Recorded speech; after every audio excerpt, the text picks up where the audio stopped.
Hello, my friends. This is Robin Norgren, and welcome to Josie's Art School episode number 197.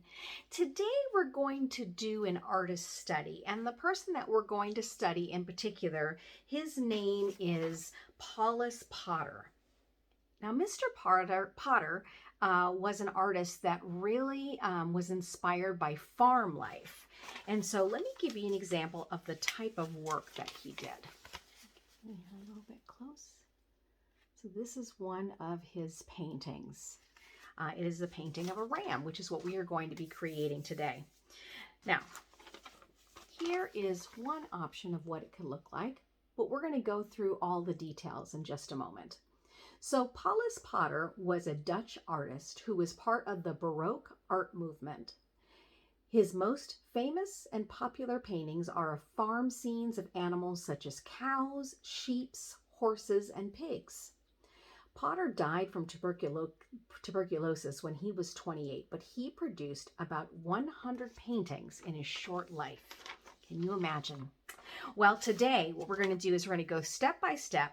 We're going to create a ram, then we're going to add a little bit of texture and we're going to complete the background, and then you can paint or you can use markers or crayons. I'm going to use a combination of watercolor paints, crayons, a little bit of chalk pastels, and possibly a little bit of acrylic paint. So as we get started, I wanted to show you what I'm going to be working with. This is a 12 by 18 piece of paper. You actually can use any size paper that you have handy. The key is just to use a size paper that you are comfortable with. And then once you get comfortable with how your drawing comes out, maybe you can put it on a larger size, or you could even transfer it to a canvas. All right, so let's go ahead and get started. As always, I will be working with a Sharpie so that you can see it here on the screen, but I would suggest that you use a pencil and maybe use it on the side rather than straight up and down, so you can have more of a sketching look before you commit to any of the lines. So as always, I like to put a grid on my paper so I can kind of sense where everything is going to be placed. So I put a dashed line going down the middle both ways.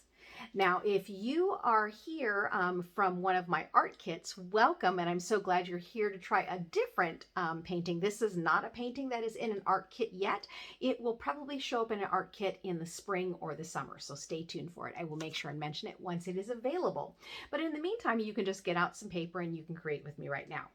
All right, so I'm going to start with the face first, and the face initially looks almost like the face of a lion. So we're going to come towards the middle here, and it's going to be kind of like a teardrop shape.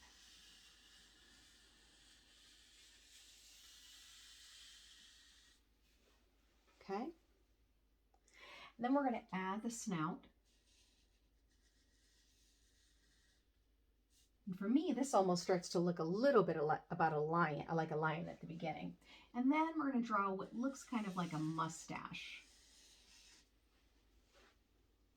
Okay. Now from here, you're going to add the eyes. And the way I'm going to add the eyes is I'm going to add them on the side. So maybe the letter C or a U laying on the side. And then I'm going to add the circles in the middle. So let's see, a couple different ways we could do this. First, going to put parentheses. And then inside the parentheses, I'm going to draw a circle. Now, if you have a favorite way that you like to do eyes, you can go ahead and do that. I kind of like doing it this way and then just maybe darken it a little bit, but I still want to keep the light coming through, so I am going to keep it white in the middle. Okay, so as you can see, just from that little bit, you're suddenly seeing that the face is starting to come alive. So from here, I'm going to start to add the snout. So I'm going to use this as my my spacing for how I want to set the snout. And I'm going to make a line going up into the eye on the right side, and then up into the eye on the left side. Okay. And then from here, I'm going to make the curve of the horns. So it's going to overlap a little bit here on both sides. Now I'm going to start here, but I might need to use some paint to white it out so I can get it just the way I want it. And then it's just going to come up and over and back down, up, over, and back down. So I want to put more of a curve in there. So again, as you're doing your drawing, you're going to be sketching it. So I'd like you to pick up your paper and look at it with it sitting in front of you so you could see how it looks right in front of your eyes, as opposed to if it's sitting right down on you on the table, because you do get a different perspective once you look at it as if it were sitting on a wall. Okay, so now I don't want that line there, so I'm going to take it out. And then I'm also, once you're satisfied with your horns, you're also going to take this line out here. And I'm just using some white paint so I can easily take it out of the drawing.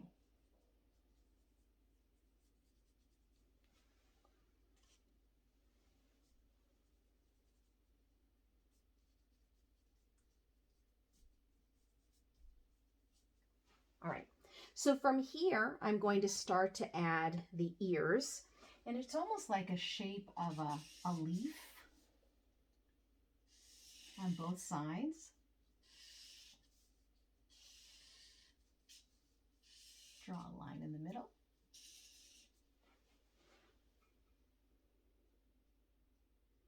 And then the horns are actually going to start to curve behind those ears. So you're going to take your line and go down and down. Actually, I might want to go a little bit wider here. Okay. And then it's going to curve forward and around.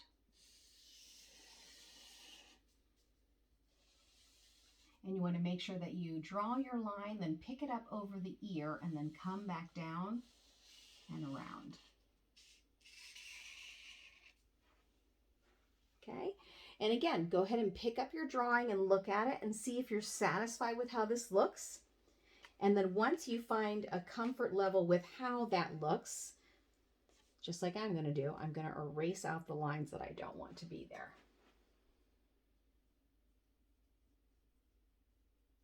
So right here, when I take this line out, it will connect it more and make it more seamless.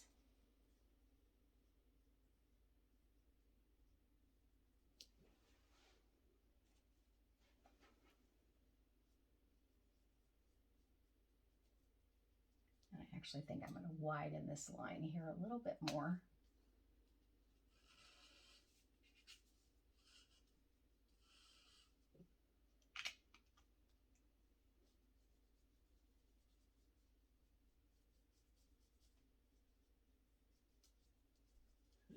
All right, how are you doing so far? Hope you're enjoying it. So from here, I've got the curve of the horn, and what I'd like to do is I also want to put a curve right here.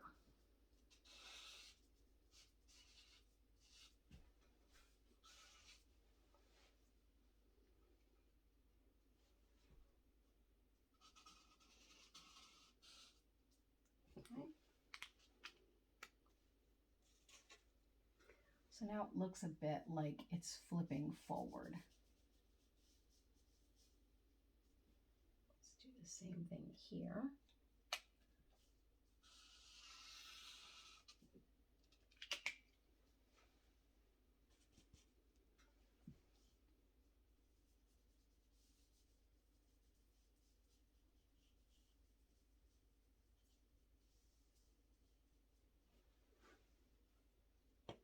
All right, so now you can make the choice where you can color in the nose and even make it wider if you'd like.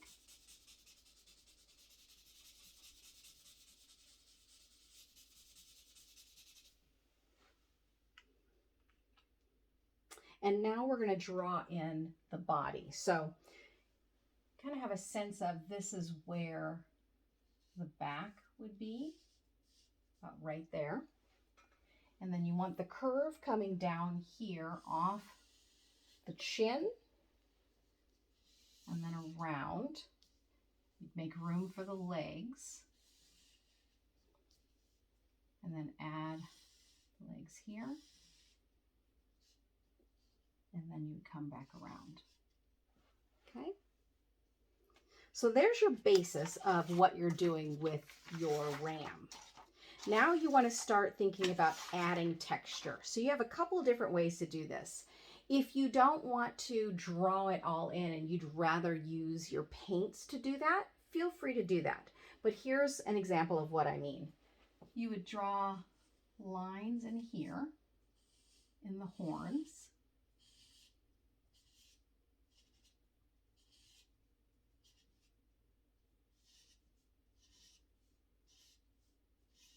Okay. And then you want to go in a different direction here. You see how it gives a different look based on which way the lines are going.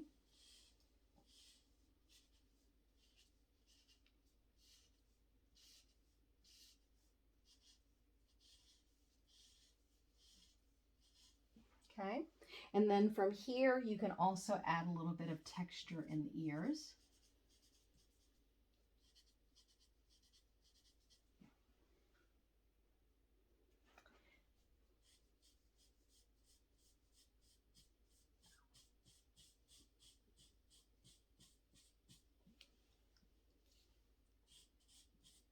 And then also for the look of fur. And then same thing here, add a little bit of texture for the fur. And you can choose to do it only in certain areas to give it more of a patched look, or in all areas. A little bit under the eyes. Okay. And then again, pick it up, put it in front of you and see what you think of it. Okay. So now from here, if you want to give him I guess a scene outdoors, right? You could do a couple of different things. You could have it so that he is on a mountain range, or you could add some trees. So for here, I'm going to add a couple layers of the mountains. Okay, and I'm keeping it loose so that the color can really tell that story. And then the background could be a sunrise or a sunset. So then again, you can tell that story with color as opposed to putting lots of details in and then, you know, changing it up or having to erase anything. So just allow, as you're starting to create and paint, allow just your creativity as you start to bring it together to show up in your painting. All right, so let's go ahead and get started. I think I'm going to start first of all with adding a little bit of details with my oil pastel. So I have, it's like a mocha brown color. So I'm just going to add some more details to the lines that I made. So I, of course, used a Sharpie so you can see it on the screen, but I don't necessarily want the black to be such a presence in the drawing. So I'm going to go through and just give it a little bit of color just to kind of break up the black that you see all through this painting. Okay. Maybe a little bit on the body. So as always, when I'm doing these types of drawings, I hope this encourages you to go and research Mr. Potter and see some other designs that he's created. As you can see from the example that I showed you, he really does paint in a realistic fashion, and it's just gorgeous artwork. So it really would be well worth your time to go and check on what it is that he's doing. Or sorry, used to do. He has since passed away. All right, so I'm not going to put too much into the obvious mountains, creating just purple. I want to add a little bit of a grassy area. And you can feel free to do the same. Right now I'm using one of my favorite colors right now. This is a sage green, and it is the Craft Smart brand. And I'm blending it in with some of the white paint that I have left. Okay. I like to keep my paintings pretty loose because then what happens is I will let them dry and then I will come back later and add more color. So whatever you tend to use as your creative practice, I encourage you to do that as well. All right, so I'm going to add a little bit of magenta. This is an oil pastel as well. So again, what I like to do is I like to really mix it up. I mean, I don't necessarily use your traditional colors, and the way I make sure I don't do that is I will throw splashes of color in just so it forces me to come at it a little bit differently as I'm painting. So I think for right now, I'm also just going to add some white to the background. So as I add in the watercolor paint, it will blend a little bit with the white acrylic paint. And if you did grid your paper, make sure to erase those lines.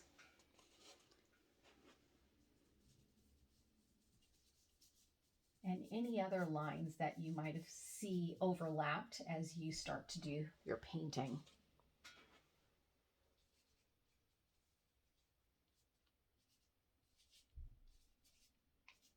Okay, I'm going to add a little bit to the body as well. See how the oil pastel responds to the white acrylic paint. So I don't want to get too heavy-handed with it. Just a little bit flitting around with my paintbrush. I have lots of paintbrushes, but I definitely am a bit of a lazy painter when it comes to switching out paintbrushes. I'm not going to lie. It's more towards just the relaxing movement of the brush on the page and not really for going for preciseness. All right, so from here, I'm going to start to add a little bit of watercolor paint to my ram.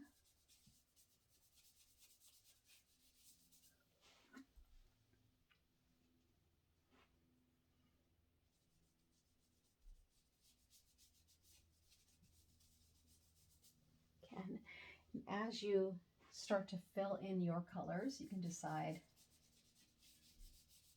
where you want your focus to be. Right now, I got a bit too crazy with that paint. I'm gonna make that a little bit lighter here so it can kind of have an ombre effect. I think I'm gonna like that much better. I got a little bit too quick with my brush strokes. Okay.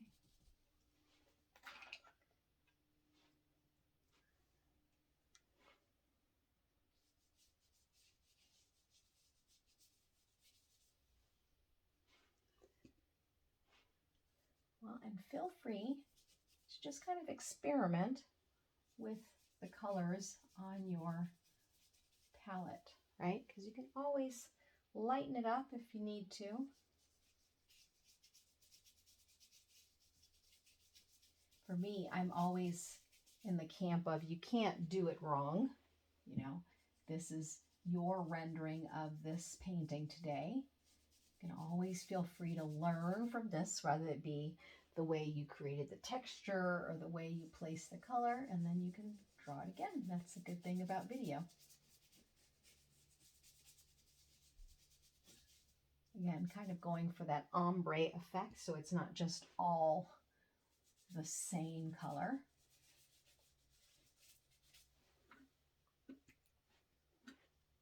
I think I might come in and add a little bit more white.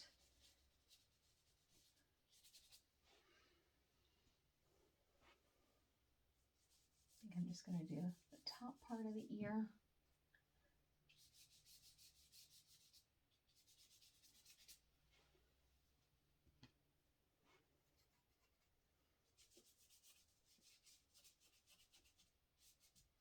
And then you can always come in and deepen that color on the snout. I just used my marker there.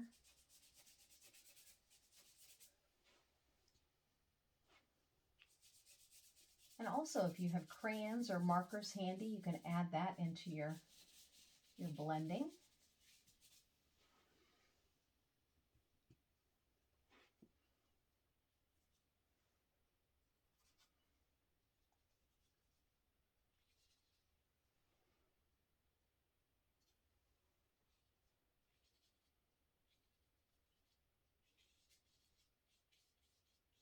Okay, so I'm adding a little blue here. I'm not going to make it completely blue. I want to really allow it to have some of that light coming through. I'm going to go a little more brown down here. And then I might switch back into doing my oil pastels again. Okay, so I'm going to let that dry for now and see what I think about it. And I'm going to come over here into the mountains and add a little of a blue and a purple blend to it.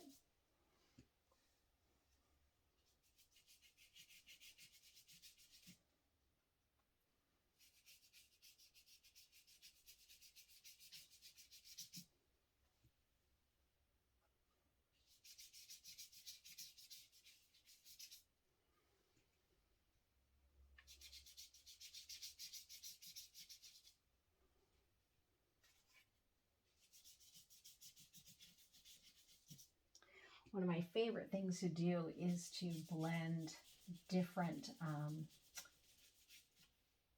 tools, I guess you should say, art tools. So I love adding watercolor to acrylic paint, to oil pastels. And I do actually love chalk pastels too. It gets a little tricky trying to do it on a wall. So I'll have to set up an easel at some point so that I can play a little bit with that with you guys. So as I said at the top of this video, I have over 195 art lessons here on this channel. So if you are new to my channel, welcome, and feel free to peruse my library, share it, subscribe, turn on the notification bell.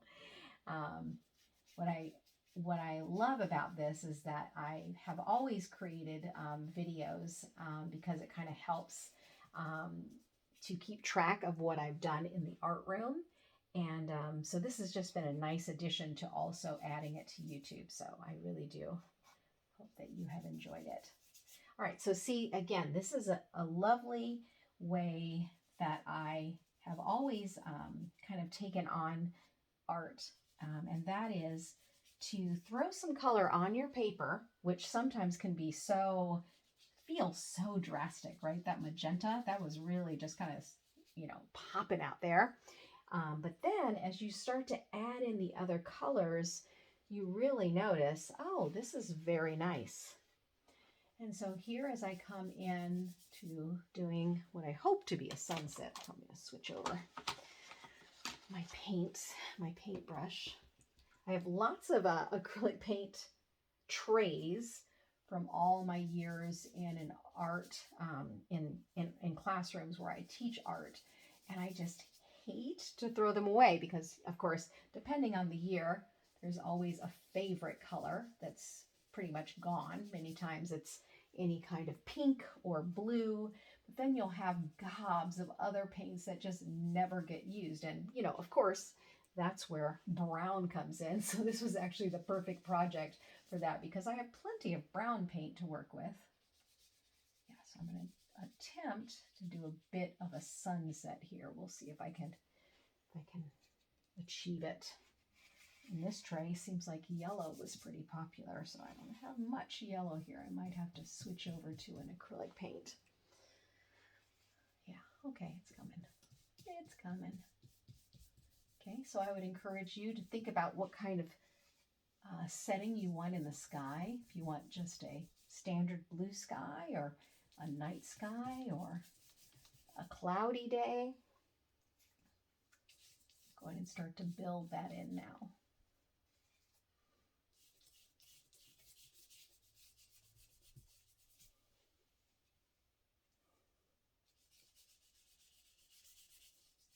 Yeah, so here in Arizona, spring break is just around the corner.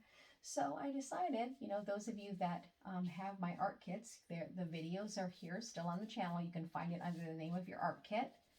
But for those of you that maybe didn't get art kits in time, you can feel free to look at the other lessons that I have and just use what supplies you have at home.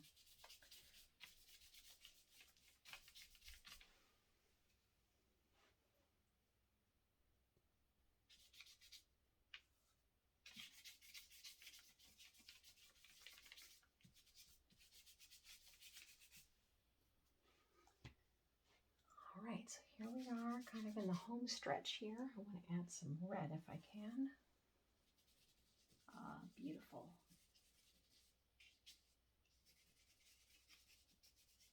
So as you can see, not being afraid of the color is probably the biggest thing. Sometimes it goes on a little brighter than you expect, but I always say to wait and let it dry and see what the final look is. Because if you've ever done any of those pottery painting places, it's the same thing. You leave your pottery with them, and you really don't know what your pottery is going to look like until it comes out of the kiln. Well, that is the same way with doing painting, or creating, I should say, that the supplies do start to work together nicely, and they just need that time to dry. Putting a little bit of white in there. Then I might come back in and add my black line again. Okay, a little bit more to the legs.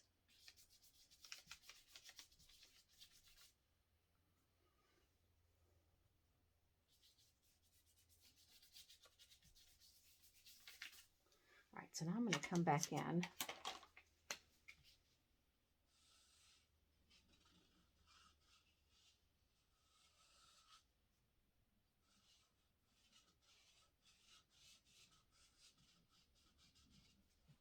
Okay, so there you have it, folks. You can see my bottom half starting to curl a little bit. Well, I really hope you enjoyed painting in the style of Paulus Potter and creating your ram. Make sure to like, share, subscribe, and if you are interested in the art kits, sewing kits, art journal kits that I create, along with my original art, just look down in the show notes. I have all that information there, or you can Google me at joseysartschool.com or Robin Norgren. All right, thanks you guys. See you again soon. Bye.